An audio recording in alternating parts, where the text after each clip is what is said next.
And I also will be starting with an origin story. Mine is much cheesier. So Roman has already offered to mock it for me, possibly even interrupt and mock. So can we see?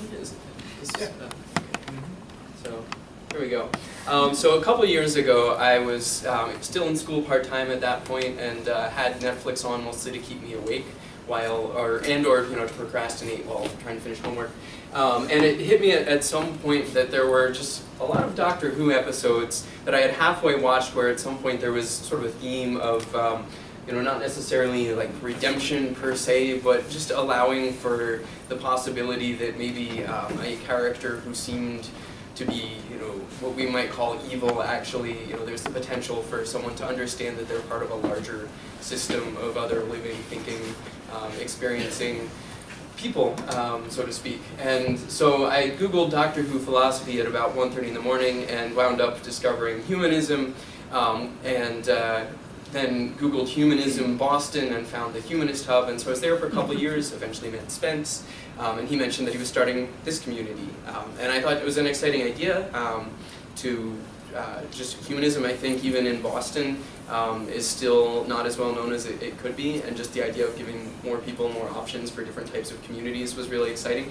And so this was still pre-launch, and so I went to the website and was browsing that, and found a lot of things that were really exciting, and one thing that made me say, and so I thought about it for a couple of days and then wrote Spence a note about that, and he responded back, and I'm not claiming your endorsement here, I'm not substituting for the official Oasis person and then subverting Oasis values, so I don't want to get you in trouble, but his response was, yeah, other people have also read that and said, so specifically, it was the core value that reality is known through reason. And I think my goal for this talk is to air out probably some things that people in this room already know, because we have a scientist, we have many humanists, we have people who are interested in philosophy and literature and history. And so these are probably terms that others will also know, and I just wanted to, not claiming to be the expert, I'm not a trained philosopher of any kind myself, I just read too much. But I wanted to put the terms on the table and provide some of the context and history behind how the terms are sometimes used, and what that implies for our community, and possibly an opportunity to think about what we mean when we say our core values, or even make casual comments, and just use language in a way that expresses what we mean and what we value without discarding other people's points of view unnecessarily, without causing collateral intellectual damage, so to speak. And I wanted to put pluralism here instead of humanism, even though my knee-jerk reaction is to say I'm humanist, just because I think this talk is really more about pluralism, and the idea that there are people with whom I disagree about particular things that might be important to me or to them, but there's also common areas of interest where I think it's possible to be mature and work together, more than I sometimes do anyway. Be more important. All right, so I wanted to start with an example, because the value that bugged me was reality is known through reason, and there's just some loaded baggage to those terms. And so I wanted to walk through an example of an application of reason that some people might have already seen before, but this is potentially where you go if you only use reason. It can lead to some strange places. So those of you who are atheists, hang on to your seats. We're going to prove the existence of God in 2 minutes. Which God? The God. There is only one. You will see. It will become clear. I think, therefore I am, therefore my thought... You're stepping out. Oh, sorry. I think, therefore I am, therefore my thoughts must exist. Among these thoughts is the idea of a perfect being. Since nothing perfect can come from imperfection, this idea can only have come from something perfect. One of the attributes of perfection is being better than all of the other stuff, so by definition there must be only one perfect thing. And by the way I understand God, God must be the perfect thing. Therefore, the idea of a perfect being must have come from the perfect being. I thought of God, therefore God must exist. And we can shut this all down. There's, we're all wrong. God does exist. Specifically the one that Descartes thought of. So I'm assuming, granted that we're all here, that somewhere along the line I lost some of you, that you don't agree with the conclusion from Descartes' meditation on first philosophy. But could I just ask, poll the audience, is there anything in particular that bugs anybody so far? Yes, Kim? The imperfection? Sure. I don't think that, I don't know, that's like calling people imperfect, I guess? Let's see, so which line are we, that all else is less No, the fourth one down. Oh yeah, okay, yeah. So he's just sort of assuming that nothing perfect can come from something imperfect. And he hasn't even defined perfect at that point, right? So there's some ground suspense, yeah. There's also the hidden assumption in this argument that existence is better than non-existence, and therefore the perfect being must be something that exists as opposed to an idea. Right. Yeah, there's a ton of value judgments implied by what's perfect or not perfect. Pretty much an earlier argument, the Kalam, and we know all the imperfections, all the false premises of that. Mm-hmm. Yeah, and Desmond, one more.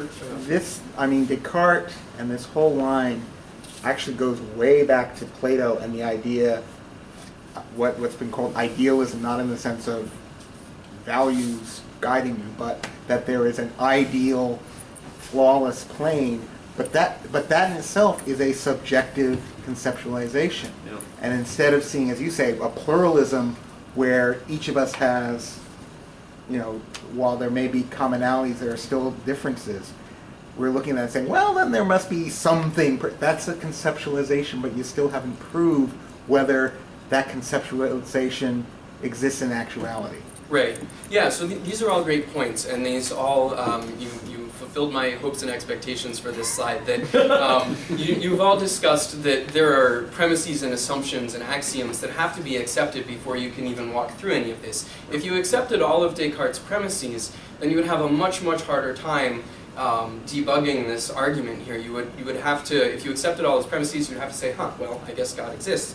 And it's ironic because if there was a row 0 here, the very first thing that he says in First Meditations is that he's attempting to prove something with no prior givens or axioms or assumptions. And in fact, of course, as you walk through this, you discover that he has loads of them, he just doesn't know what they are. I filled in some of the ones that I could think of off the top of my head last night. And this argument that I thought of God, therefore God exists, is so famously dumb that it has the name Cartesian circularity. And Cartesian skepticism refers to this row 0 idea that I can only use things that I know absolutely for certain to think and to know. That he discards everything, even if something was only 99% probable, he discards it because he doesn't want any doubt in his conclusion. And so we see that takes us to a really strange place, and as we'll see later, that may or may not even be possible to know any particular thing absolutely for certain, even if I accept that there are possibly some necessary truths that may in the abstract be true. I myself am imperfect. I can still think, but I can't know that I have thought perfectly about everything. So I wanted to walk through a couple of the terms from the core value. We will skip over what the definition of is. This is not the Clinton impeachment. But reality has a specific term to people who are used to thinking about philosophy or ontology or existence. It means that objects and their properties have an independent existence. It means independent of the observer as well. And anti-realism is the opposite position. It's exactly everything that is not realism. It's the idea that the observer, through perception and conception, defines the reality that they perceive. And I borrowed this and a few other things from the Stanford Encyclopedia of Philosophy, which is a really great resource. It's written by expert, very well-credentialed philosophers who have really interesting things to say, and it confuses me a lot sometimes. So if you want the simple answer, try Wikipedia. If you want to read something interesting, I definitely recommend Stanford. So let me just make sure I'm keeping up with myself here. Okay, so I wanted to discuss why reality is problematic and acknowledge some of those issues. Because myself, I would say I'm more of a realist. I think reality exists. I think there's a lot of reasons to take that nearly at face value in the sense that it's commonly meant. But why might there not be a reality? Because there are many smart people in the sciences and philosophy who think that we are a bit pretentious to think that we actually know reality. So in the 20th century, science took a bit of an unexpected turn, where instead of progressively knowing more and more, explaining more and more, being increasingly predictive, we discovered phenomena where we are actually not only not able to make those sorts of predictions, but we know that there are things that we could never know, or things that appear to be differently known depending on how we observe them. So Einstein's relativity says there's no privileged frame of reference. Heisenberg's uncertainty. You can only know one property of a particle and not the other. I'm not a physicist, but I just wanted to bring these up as an example of where the hard sciences are really telling us that there's difficulty knowing anything for certain. We also know that our perception is flawed, and this is important because in philosophy, philosophers are always scrambling for a starting point. And so for a long time, a so-called self-justifying fact, so to speak, or data point, would be that if I perceive something, then even if my perception is wrong, I did perceive the thing that I saw or heard. And if my perception turns out to be chronically flawed, then that creates problems with basing my knowledge on my perception. I have to go back and revise it somehow. And it's not exactly clear how to do that. But it is clear that, for instance, this is and I didn't check that these tables are actually the same size, but it's an optical illusion where, trust me, it exists, that they're meant to be the same dimensions. And our perception of depth gives us the idea that this table is longer and this table is wider. So we know that our eyes fool us, we know that we can't see certain parts of the spectrum of light, those sorts of things. So our perception is incomplete. And we also increasingly have examples like those in The Man Who Mistook His Wife for a Hat, where we have people who can see perfectly fine, but they don't perceive what they see correctly, or they see it and they perceive it, but they can't recognize the face of their spouse. And so that's a concern. If you're attempting to claim that you know reality, but you can't even perceive it accurately, that raises some doubts about whether or not any of us have direct knowledge of reality. There's also internal perception. There's a syndrome where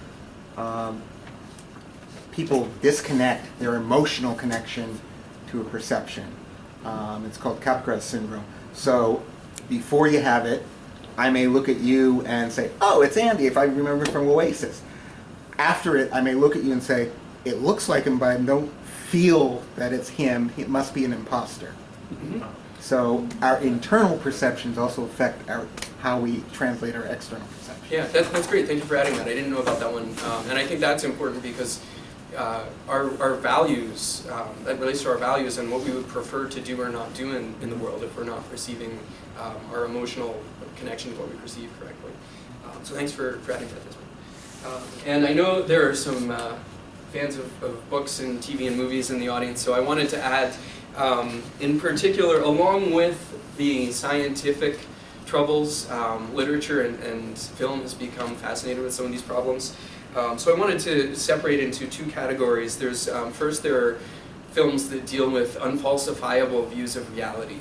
Two of them, for instance, would be K-Pax, where Kevin Spacey is sort of a weird little alien dude who's pretending to be human, or a human pretending to be an alien, and the psychiatrist or psychologist, I'm not sure, Jeff Bridges' character, is trying to figure out what's going on, and if this is a patient who is having a delusion, which seems most likely to him and his colleagues initially. Delusion is a real problem. People who have delusions act and speak in a way such that they never say or do anything that would contradict their delusion. So it becomes very difficult to get them to accept that they're not acknowledging reality, or that they have a misperception of themselves.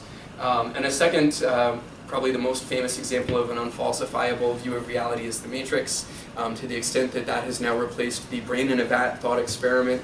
Now philosophers will just start referring to The Matrix. And so if we were in the Matrix right now, if it were perfectly programmed, there would be no way for us to sense any difference between that and what we believe is real. So that would be another example where I only know my reality up to the point where the matrix could possibly fake it. Oops, one more. And so the second thing was, I already mentioned delusion with the unfalsifiability with K-Pax, but there have been several movies that got into that concept. The original one that actually created the term in psychology was The Gaslight, where there's a husband who is trying to convince Ingrid Bergman that she's becoming blind or going insane. I forget which. Going insane. Yeah.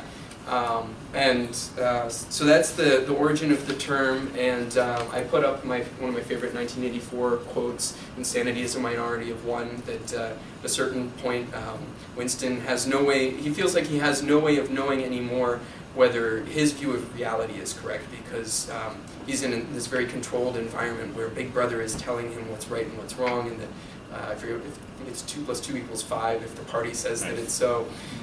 And so he feels like he's losing his grip because the things that he knows to be real, he feels have been taken away from him.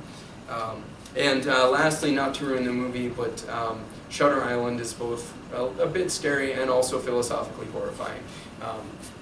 Yeah, so go watch Shutter Island. Oh, okay. So next, we're skipping over is, not the Clinton. Anyway, beginnings and Agrippa. So I don't even have a definition for knowledge because there are so many problems with knowledge that in the sense the problems are the definition. So I wanted to walk through a few of those and some famous examples. Agrippa's trilemma is, I think, like a 2,400-year-old problem, and it was reappropriated by a Baron Munchausen who claimed that he had thought of it and that there was 7 different possible ways to start. Really, there are 2 that I think you should know about and care about for purposes of this talk. One of them is reason, and the other would be experience. Basically, the problem is if I know nothing at all, I'm starting from scratch. If you want to imagine a baby trying to know its first, get its first piece of knowledge, whatever that is. Either it could recognize an instance of knowledge without a definition, like pornography, no definition, but know it when you see it. Or it could form a definition with absolutely no instances of knowledge to work from, but it seems like to form a definition is to have knowledge. So there's a real catch-22 with getting started, and that implies that anything, knowledge must be to some extent iterative, particularly at the beginnings of our knowledge. We have to be willing to go back and revise something because there is no perfect way to start. So that implies a problem with absolutely knowing something or with knowing reality. Just checking here. Yep, okay, so next up is Hume. This is a bit of a random list, but I wanted to throw out a few of the major problems. Hume said, merely because something has always happened, there's no reason to believe that it will continue to happen that way in the future. And the example that he used that's most famous is billiard balls, where he says, every time I've played pool so far, a ball, as it comes across the table, hits the ball next to it and causes that ball to move in Newtonian motion, an equal and an opposite reaction. But he says, there's no reason necessarily why I couldn't imagine that the first ball just hits the second ball and stops. That has never happened because it seems like Newtonian motion works universally, but there have been other things that seem to work and then in other times don't work, and we're not sure. We can't be sure if that principle just stopped working or maybe there's another greater principle overruling the first principle. And I think part of what was brave about Hume's problem of induction and using billiard balls and Newtonian motion, Newton had been president of the Royal Society and had really revolutionized, modern science in a sense begins with Newtonian explanations versus Aristotelian. So Newton, to challenge Newton was a big, like putting the flag in the ground that even natural law is no guarantee of future behavior of our environment. Last, to justify true belief in Gettier. This is another very old idea that originates with Plato, whenever Plato was alive 2,400 years ago. And it was sort of taken as gospel for a long time, and only challenged in a few subversive ways here and there. But it's the idea that I know something when I'll go backwards, when I genuinely believe it, when it is actually true, and when I am justified in believing that it is true. Gettier, another one of the many annoying assholes in philosophy, pardon the French. So Gettier wanted to basically do as little work as possible and still be a tenured academic. So he said, let me find some field that's really dusty and out of date, and I'm just going to publish one thing and ruin that field, and then just sit around and drink tea and yell at my students. And to this day, he is still a professor emeritus at, I think it's UMass Amherst, and has not published a thing. I don't know if he even teaches. But he said, well, in a 12-page paper, among other things, literally included a stop clock is still right twice a day. And so I can be looking at the clock, it might really be noon, the clock might say that it's noon, and I might genuinely believe that it's noon as a result of this, but can I really say that I know anything if the clock is broken? No, because now the clock is not working, so my justification is broken. So that's Gettier in a nutshell. He did nothing productive, so we don't need to spend any more time on him. But he, along with Hume and some of the others we've discussed, he identifies some real challenges about knowing our environment. So that's worth considering if you're attempting to know or to claim that you know or to explain what you know. So we've already covered one method, obviously, of knowing is through reason.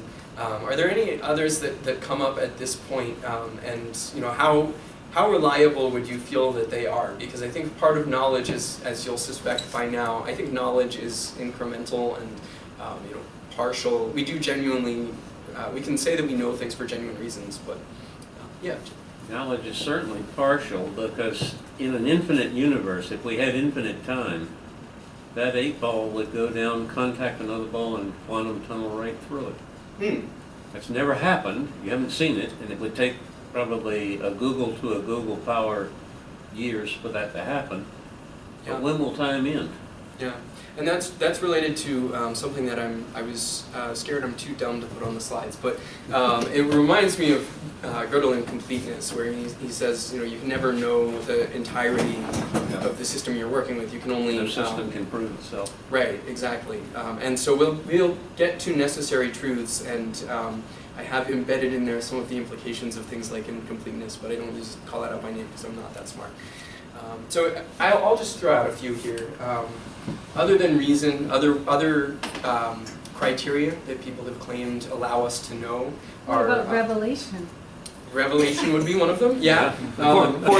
For those who don't know, the core value was originally worded as reality is known through reason, not through revelation. It was shortened. Yeah, and we will, when we wrap up, I think that's sort of a deeply ironic thing that revelation is excluded because of the nature of what a revelation is, but we'll discuss that. We're getting there. So reason is one way that people have claimed to know things. And along with each of these examples, consider, am I merely only reasoning, or am I combining reason with something? Yes, husband? Another is intuitive insight. You're not actually reasoning something, but it's more on a, on a different level of putting things together. It still needs to be tested. As a scientist would say, it still needs to be tested, but it doesn't necessarily mean that intuitive insight doesn't provide some truth. Yeah, so would you include with that, if I have an intuition that as I'm crossing the street that there's a car coming, I jump back, is that the sort of intuition that you're... That's possible, especially, I can give you an example from my own experience. I'm legally blind in my left eye, but I still have something that neurologists call blind sight. I can still get what some would say an intuitive sense that there's motion in that field. So even though I cannot actually see, or actually my optic nerve cannot translate the signals to my brain, the vestigial connection that allows blind sight means that I have a sense that there's something in that field moving. Under my left side, I can know exactly what you mean. Mm-hmm. I think that might fall under sense. Yeah. Yeah, well, it could, but if you don't know that it, and I don't know how it works per se, but you mentioned intuition, and I think we've all had times when, especially in Boston, you jump back onto the sidewalk or sort of cringe a little bit because you think there's something coming, and maybe some of the time there is, some of the time there's not, but you really don't want to get hit by a car. And so I think if I do that, because I think that there might be something coming intuitively and I don't know why. To me that's a different problem than if I'm about to step out into the street and I feel I should jump back and I say to myself, oh yes, I'm legally blind in this eye, but I know that I can neurologically But I'm not still... thinking that while it's happening. Right. I just get the sense and say, better safe than sorry, step back. Afterwards I can unpack it and say, that's what happened. But at the time that this is occurring, that's why it's called intuitive insight, because it's happening at a different level than, clearly perceiving and cogitating what your perception means. Yeah. So these are all great comments, and I think what I want to tie out on this slide before moving on is that what we're discussing are aspects of thinking and knowing that are probably related to reason. But reason on its own seems to not meet the full potential of what we demand of.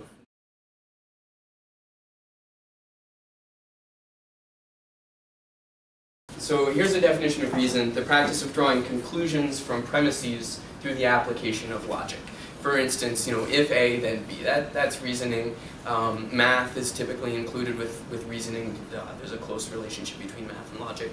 And another term that is sometimes used, Kant came up with a few terms to make some of these distinctions, but I like the term necessary truth because it's descriptive. It implies something that is always true, necessarily, no matter what the circumstances. So does anybody have any examples of things that must absolutely be true all of the time? After that last slide, I know that it's a risk to throw one out here. Anything from math or logic or 2 plus 2 equals even 5. definitions? What's that? I mean, P equals P is sort of the basic. Sure. Identity Okay. principles. Yeah, the identity principle. Okay, so that's a good example. I'll put a few up here. Kant's famous example was that all bachelors are unmarried, among others. He wrote way too much stuff. He's another person I'm too dumb to talk about. But he's important. He created this distinction between analytic and synthetic, meaning things that can be known through thinking alone and things that must be observed. And by definition, all bachelors must be unmarried. If someone is married, they can't really be a bachelor, even if they claim to be, or you've called them a bachelor, or they seem to be a bachelor. They're not. If they're married. So that's an example of an allegedly necessary truth. We also have the contrapositive here, which is a clever, it's a useful little tool in logic. If P, then Q implies that if not Q, then not P. It's not a logic class, we don't need to spend time on those, but it's an example that is useful. And of course, anything mathematical, arithmetic related. I was watching the other day, or listening to, there was an episode of On Being with a mindfulness psychology expert who is sort of out of the warm and fuzzy Buddhist sort of mindfulness science, had actually done some independent research before it became trendy, and she gave us an example of a flaw in a necessary truth. She says, well, sometimes 1 plus 1 equals 1. Because if I have a piece of gum and a second piece of gum and stick them together, now I have 1 piece of gum.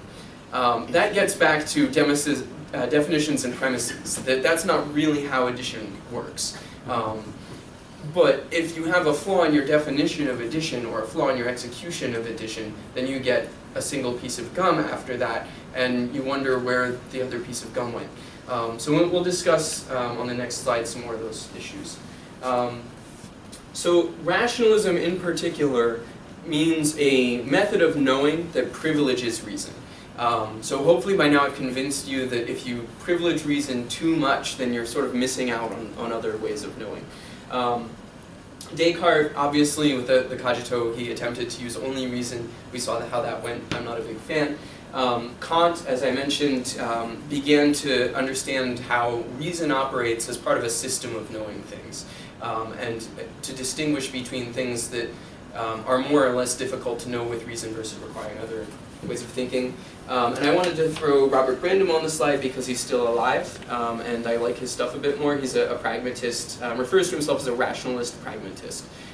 And he says reason is, so to speak, the downtown of knowledge. He's borrowing from Wittgenstein here, who I'm also too dumb to have read. But Brandom says when we have reasons and we give and exchange reasons and explain ourselves to each other, that's where knowledge really happens. He does throw in that we have a responsibility to be accountable to our own experience. So we're reasoning jointly about experience with Brandom.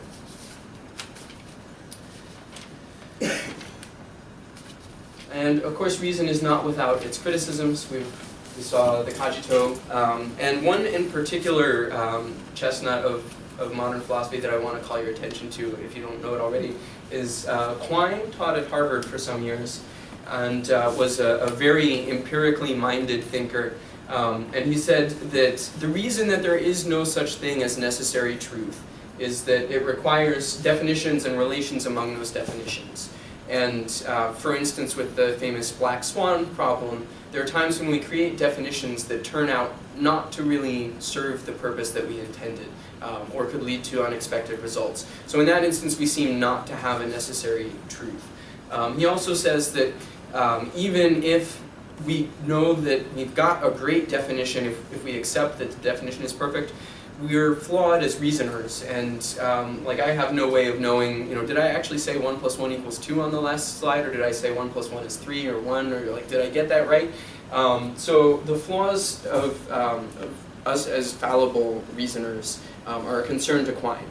And he says, actually I don't know that he himself puts it this way, but the post-Quine vibe is there may be such a thing as necessary truth, but you're really claiming a lot for yourself if you think that you know for sure necessary truths beyond the simplistic, if P = P, or if P then Q, or those sorts of things.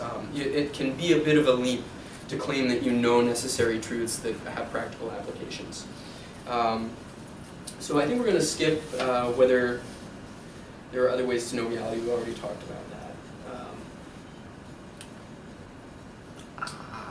So we're returning to a favorite topic, map and territory, which I wanted to call out Desmond's talk last week because I think we're talking here about how to know things, which for many of us is substantially internal, but at some point as members of a community, and a community that's a subset of a world, we have to communicate with others. And so that's really the thing that I would like to do most with this talk, is to give you some things to talk about with people and to understand how, if we say reality is known through reason, what does that imply?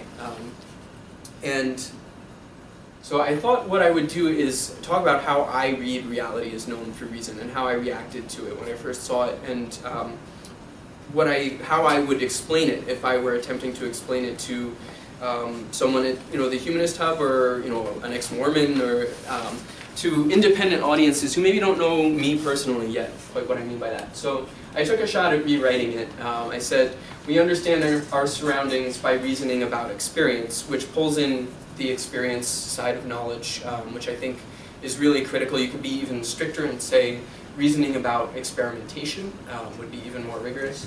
And I just took out reality because I think I just don't need it to explain to people that I'm concerned with my surroundings as I perceive them, with whether or not I'm perceiving something real.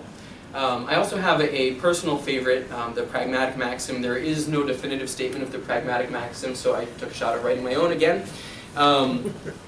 We have knowledge when we can form a rule for action that we reasonably and reliably expect to create a tangible effect, such that under some circumstances we would prefer that effect to those of other mutually, that effect to that of other mutually exclusive actions. Anyways, so pragmatism is a great American contribution to philosophy, and is much more flexible than rationalistic traditions, and is concerned with effects. We've talked before about the neurological issue where, because I don't know my own emotional value that I put on what I'm perceiving, I can make mistakes that way. And pragmatism is concerned with connecting effects with actions, and that's knowledge. And also at this stage, because this is concluding and talking about some people that I personally recommend, I tried to not be too opinionated through this, but along with pragmatism, I wanted to mention, we've talked a lot about dead white guys. There are modern pragmatists who are thinking, and Susan Hack and Cheryl Misak are two of the leading pragmatist thinkers today, and have made equally, if not greater contributions to modern pragmatism than many of the men in the field. And also, I don't know much about this, but I'm told that Native American philosophy, to the extent that we've been able to preserve it, has a strongly pragmatist bent, where they saw knowledge as ways to improve with and interact with and improve my environment, and be a healthy part of an ecosystem. And so that was very pragmatic and didn't require so much stating premises and drawing conclusions and reasoning. It was more, if I go out and do something, what happens? And so that I just wanted to bring in a couple philosophical influences that are not dead white British people. So I think with that, we've had some good audience participation. You can ask any questions you want, but I also threw some quiz items up there if you want some inspiration for any questions or concerns that might be related to the subject matter.